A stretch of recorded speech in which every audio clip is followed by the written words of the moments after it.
Oke, Assalamualaikum warahmatullahi wabarakatuh. Introduce us from the stage Islamic Institute or Surakarta majoring in English education in grade 5E. Reunite with use in the English syntax course. This time we will discuss about the clause. What is the clause? Let's study together. Before that, clause is one of the most important part that you must understand when learning English. Even though understanding the difference between clause and sentence is quite difficult, you should still try to understand them, especially if you intend to take the TOEFL, IELTS, or the like. So what is clause? What are the types? The following is a complete explanation of the meaning of clause. The first, we understand the definition first. Okay, theory in here. There are 4. Definition clause, part 2, type and example, part 3, definition of the 3 types, part 4, question. And then first, we understanding the definition first. Definition clause. Clause is a group of words that contain subject and predicate, but do not stand alone but complement other sentence. Here, the meaning of subject is about what or who is being discussed, while predicate explain something about the subject. In general, the clause consists of 2 types, namely main clause and subordinate clause, independent or dependent. Okay, and the second we enter is kind the type of clause, here divided into 2, namely independent and dependent. Advanced definition. Okay, the first, main clause in the most basic types of clause, namely independent clause. Independent clause is a type of clause that stand alone without the addition of other clause. English clause can also combine it with other independent clause to form a compound sentence where the 2 clauses are combined with coordinate conjunction or for, and, nor, but, or, yet, so.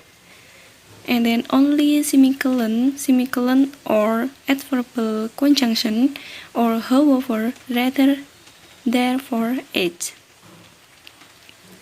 Okay, the second, dependent clause contains subject and predicate, but cannot express a complete thought because the clause is preceded by a word called and subordinator, which cause the meaning of the clause the hang. There are 3 basic types of dependent clause, namely noun clause, adjective clause, adverbial clause. The noun clause functions as a noun or pronoun in a sentence. The adjective clause acts like an adjective which explains the noun or pronoun in the main clause. Okay, after that, in the next 4 points, there are examples of dependent and independent. They have been detailed. Okay, example, independent clause. There are 2, simple sentence and compound sentence. Simple sentence, example, the ceremony started at 7 a.m. And then compound sentence, I like the bag, but I have no money. And then dependent clause. Dependent clause, there are 3, adverbial clause, adjective clause, noun clause. Adverbial clause, you were sleeping when she arrived. Adjective clause, I like the book that you just read. Noun clause, I listened carefully to what she said.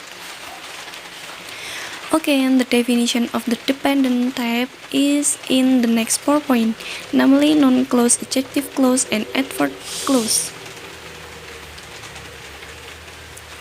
Okay, and the first, Noun clause is a clause that, like a noun, so even though is composed of subject and predicate. Verb at verb H. It is styled like a noun. So you can see the noun clause can be placed anywhere, be it in the front, middle, or back, or the independent clause. Even in one sentence, you can enter more than on one noun clause. Okay, and the second adjective clause, or more commonly referred to as a relative clause, is a clause that acts an addition. Okay, and the last adverbial clause. It is a dependent clause that is predicated by an adverb. Although adverb clause start from adverb, not all adverb can be used as a component of adverb clause. For example, an adverb that end in or lie. It is very rare that there are adverbs of manner that can be used as well as an adverb clause. Okay, and the last one, enter the question that you will try, and good luck. Okay, thank you. Wassalamualaikum warahmatullahi wabarakatuh.